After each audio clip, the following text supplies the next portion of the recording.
कार्य अर्थात ख्रीष्टीय उद्योग समिति सम्मेलन दायित्व देते से दायित्व अनुसार आम करू करू जदिव कौन प्रकार भूल बटिका अच्छी प्रभु जीशु नाम क्षमा करेंगे।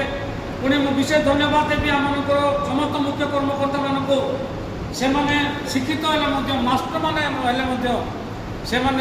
मोर कथा को रक्षा करके बृहत सम्मेलन दायित्व विश्वस्ततार से मो सहित हाथ को हाथ मिले चली मुझे समस्त मुख्य कर्मकर्ता मानक कृतज्ञता ज्ञापन कै विशेष धन्यवाद देवी आम कार्य साधक सदस्य प्रतिनिधि सदस्य मैंने जो समय डाकिले आसी प्रभुंर काम बोली आज आम सहित सहयोग करुले सम्मेलन भल मत चेष्टा करुले चिंता करुले तेणु कार्य साधक सदस्य मानक पुणी प्रतिनिधि सदस्य मानक हृदय कृतज्ञता ज्ञापन करुच्ची। प्रभु समस्त को आशीर्वाद करूँ। धन्यवाद।